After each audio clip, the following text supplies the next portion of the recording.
What's up, everybody? Good morning. Welcome to a Monday edition. Morning Scone presented by Brock, Baton Rouge Orthopedic Clinic, and Hudco Roofing, hudcoroofing.com.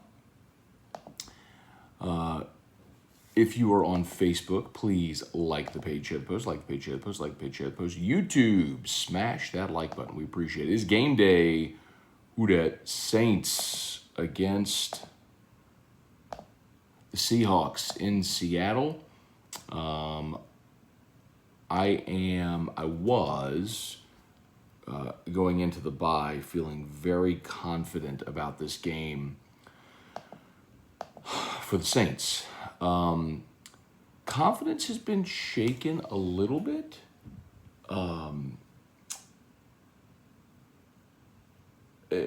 Seeing that Taysom Hill and Deontay Harris are out, as is Peyton Turner. Definitely want to know who is going to be back for New Orleans, who's going to be active. Let me put it to you that way. And we won't know that until we see, until later today. We'll find out who the healthy inactives are. But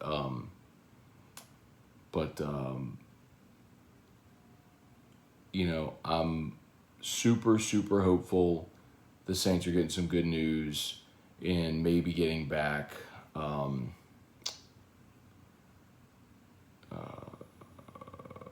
Eric McCoy and Teron Armstead and maybe some guys on the defensive side as well. But anyway,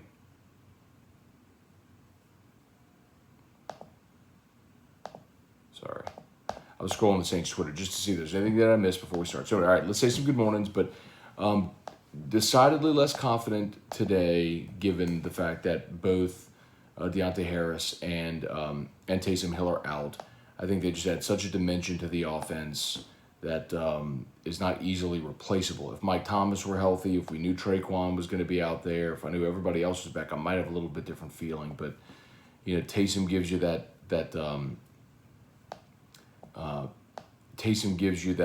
element to the offense no one else can really provide. Now, Chris Hogan has retired. He did that over the weekend, and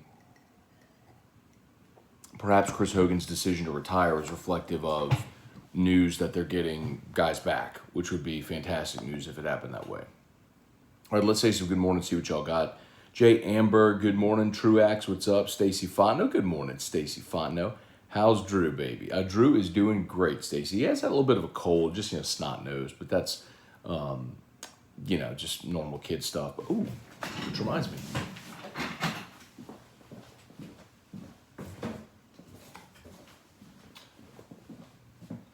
Drew's arms here are getting a little beat up.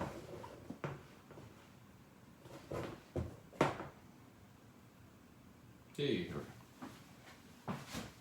There we go. Because Drew keeps beating himself up. He keeps taking the cutout and throwing it on the ground and bending it and all kind of stuff. So, anyway, but Drew's doing well. Thank you, Stacy. Hope y'all are doing great. Excited to see those baseball Tigers coming up soon. Brian Broom, good morning. Brian Wynn, good morning. Aaron Hornsby, good morning. Kelly Gross, hey, Kristen Dice, good morning. Bringing Jackson and Mia to school while it's our favorite on the way. What's up, Jackson and Mia? Y'all have a great day at school today. Listen to your teachers, participate in all your classes, be nice to all the other kids, eat your vegetables, listen to your mom, and who dat? And go Tigers. Y'all have a great day. Thanks for listening and watching. Brian and Andy Penn, good morning from Texarkana. Yeah, man. How about Colson? Where's Drew? I got it, Colson. I got it. It's all anybody's compared to where's Drew? Yeah, man. Joe Burrow and Jamar Chase yesterday. Wow, what a day. And I guess we got the CBS doubleheader in part because the Saints didn't play yesterday, so we got to watch Bengals Ravens, and man, were they impressive. Couldn't help but laugh at the narrative that Jamar Chase can't catch. I asked Musa that a few weeks ago, how long that was going to follow Jamar Chase, and apparently it's not going anywhere because people still mention it every time he has a great game. But Most receiving yards through 7 games in a career in NFL history. On pace to break the record his former teammate set a year ago, Justin Jefferson, for the most receiving yards by an NFL rookie. He's awesome, man. The 75-yarder was like the way he shook free through 2 defenders and broke free and then just boat raced everyone. My goodness, he is a stud. What do you think about that? How about that old school? I think Erica gave me that for Father's Day. Like, I mean, that's little baby Drew still on oxygen. I don't know if y'all can see the oxygen can, y'all. I think that was Father's Day when he was not yet a year old. Patrick Ramos, good morning. Hunter Picard, what's up? Who dat? Matt Plavidal, morning, Matt. Smash that like button. Thank you, Matt. Rapping Batches, what's up? Jesse Brown, morning, Matt. With Harris being out, will this have a big impact? What can the Saints do offensively? Well, Jesse, let's see if Traquan Smith is back. If Traquan's back, he becomes your deep threat. As odd as it is to say, Kenny Stills has really played well. He fits in this offense. He knows how to get separation, get open, and catch the football. So, a couple of things there to like, obviously. I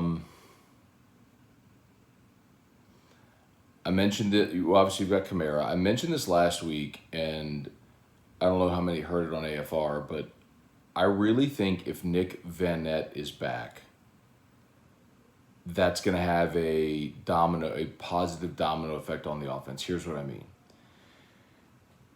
If Nick Vanette returns, he is Josh Hill. He's your blocking tight end. And if Nick Vanette is back to do that, then you don't have to ask Adam Troutman to do that, which he's not very good at right now. So I think that, if Vanette's back, that could also open up Troutman in the passing game. Troutman and Juwan Johnson in the passing game. So I think you got pass catchers. But let's see if Traquan's back with Deontay out. Let's see, Eric Wilder, morning, Matt, you going Manning cast or standard? I'm going to go standard because it's the Saints. Otherwise, I'd watch Manning. Because I want to watch the game. Eric Wildrider, Matt Plavidal, any new names out there from the LSU head coach? Nope.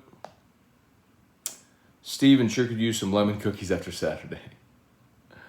Michael Mills, Matt, good morning. What do you make of meaty people outside of Baton Rouge saying Franklin favors USC over the Tigers? I don't know that would necessarily surprise me, Michael. I haven't heard that. But, they're both good jobs, and I think it would just be a matter of preference. Where does he want to be? That's provided if he were offered both jobs. So, those could also be, smoke screens, try to drive up a price. I mean, there's a lot of different things that could happen. And listen, James Franklin's lost 2 in a row. So, by comparison or by contrast, you might see James Franklin's star dim a little and Lane Kiffin's star start to shine a little after Saturday, right? Long way to go, man. 4 more games, 5 more weeks. And then, SEC Championship weekend or Conference Championship weekend as well. Spurge, what's up? Nicholas Cantrell, Pegasus J, morning, Matt. Convinced myself that the lead candidate is Riley. I also believe blink twice if right. I'll keep it between us. Pegasus, something I'll remind you is that Lincoln Riley has a $25 million buyout. So, if that helps. Patrick Ramos, does Tomlin signing an extension this spring change anything? Also, I already repented for my Jamar doubt this summer. Okay, good. I don't know that the Tomlin extension means anything. Jonathan Martin, good morning. Damon Hinderberger, Michael Tollivar, digging the Saints Bowl. Thank you, man. I love this too. It's one of my favorite shirts. Alex Day, morning, Matt. How about our boys, Joey B and Jamar? They were awesome, man. All up, man. LSU just wrecking what is it? NF, LSU. Jared Moe, good morning. Brandon Melanson. Let's see, Brandon Atchison, did you ever go back and listen to Handy and Condon? I did. So they were talking about strength and conditioning, if that's the part you were talking about. And Condon was trying to get Handy to say that the strength and conditioning staff was awful. And Handy ultimately just blew up on him just to move on.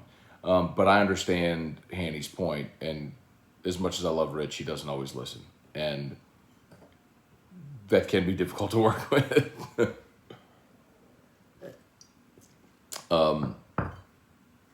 Needless to say, times like these, while you have a lot of heightened interest and awareness for obvious reasons, aren't always the most fun. 2019, that's a lot of fun. Losing by 3 scores, should have been 4 scores to Ole Miss, not a lot of fun. Let's see, where are we?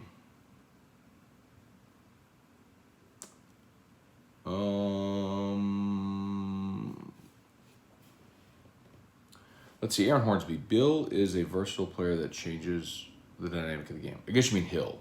But yes, agree. Andrew Judes, what's up, cuz? Here's the deal with Taysom being out. He's been one of the best parts of an otherwise poor offense. Short yardage, red zone value is off the charts. Without him, you got to run Kamara 30 times since he has no backup. In a bad weather game, not good. I agree on all fronts. I also, however, trust the Saints defense. I am very curious to see if Will Lutz kicks, because if it ends up in a close game, I'd feel more confident, obviously, if Lutz is out there. And no Lamar Miller love, bro? Come on, man. By the way, if you're not, you should be subscribed to the Saints Happy Hour podcast. That's Andrew and Ralph. They invited me on as a guest last year. I had a great time. They keep it fun. So if you're interested in Saints content, Saints Happy Hour podcast. Greg Dugas, Eric Dietrich, Michael Wells, Shannon O'Neill. Hey, Matt, if LSU poaches Kiffin from Ole Miss, any chance he brings Matt Corral with him? Oh, no, no. Matt Corral's going to the pros, bro. Matt Corral might be the first pick in the draft. I think he has... Well, Spencer Rattler's been benched. I think he's been exposed for what he is. I'd say the same for Sam Howell. And y'all, I want to be clear that this isn't hindsight 2020. In the summer, I was saying if I was a team who had to draft a quarterback in this draft, I'd be terrified, because if my choices are Spencer Rattler and Sam Howell, I got a problem. I think Matt Corral could be very good. As a prospect, reminds me a lot of Zach Wilson. I don't know if that comp makes any sense. I'm just telling you what it looks like when I watch him play. But no, Matt Corral's going pro. Catherine Babineau, good morning from atop of the mountains on Holiday Island, Arkansas. First to hear, gonna miss it. All right, Catherine. Wait, is that the former Catherine Marie, who's now Catherine Babineau, who told us she was getting married last week? I believe it might be. If so, welcome back and congrats on your nuptials. Lucia Kays, for all kinds of health... Oh, come on. Spamming my thing. Get out of here, bro. Get out of here. Lucian Trey Mixon, what's up? Deshaun Moore, 30-17 Saints. I don't know that we're going to go there, but from your fingertips to God's ears. Michael Wells, Paul Tylock, how do you feel about Kiffin at LSU after this weekend? Paul, I like, I'll say it again. The first 2 names that I was told the week after right after the UCLA loss were Kiffin and Bill O'Brien. I've not heard anyone say Bill O'Brien's name since. And personally, I worried about Kiffin a little bit after the Bama game. The unwillingness to punt, going forward on 4th down all the time, it just feels a little reckless. But the thing I've said is, in my opinion, he's the best offensive play caller in college football. And I think if you give him the resources at LSU, he would crush it. And I also know that he wants the job. So, anyway. Mike Malonsaw, Scone, is there any truth in Coach O's separation agreement? He'll make appearances if needed, will remain as employee of the university. Mike, I don't know about the employee of the university, but there is a clause. LSU sent the separation agreement to all the media. So it's not this isn't like anonymous reporting. It's in there. It's like, I believe he's obligated to make, I think, at least 1 appearance for 4 years. And my guess with that is that if they had like a 2019 celebration type deal, they just want to make sure that he would show. That's my guess as to why they put that in there. I don't know where else, he would, but maybe it's just a thing, just in case, Truett Glass, good morning. Have my doubts Mike Thomas ever suits up in the black and gold again. Do Saints make a move? Absolutely not. Michael Thomas will play for the Saints again this year, and he's going to be awesome.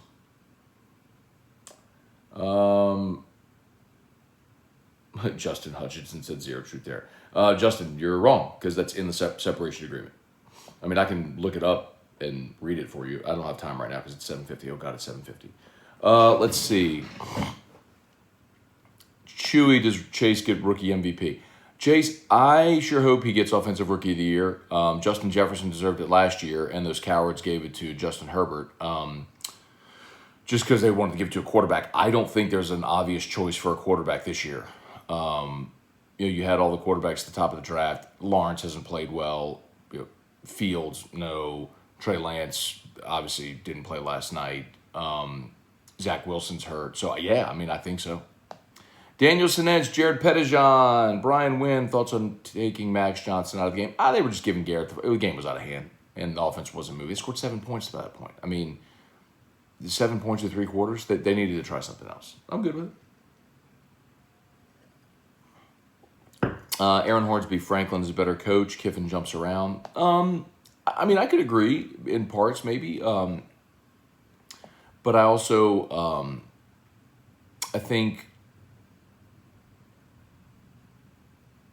Lane is a more mature coach today. There's just no doubt about it. Kyle Allen, love you, Matt. Good morning. Thank you, Kyle. I love you, too. Where are we? Pomeroy is the Tomlin talk simply because Ryan Clark brought it up. No, John.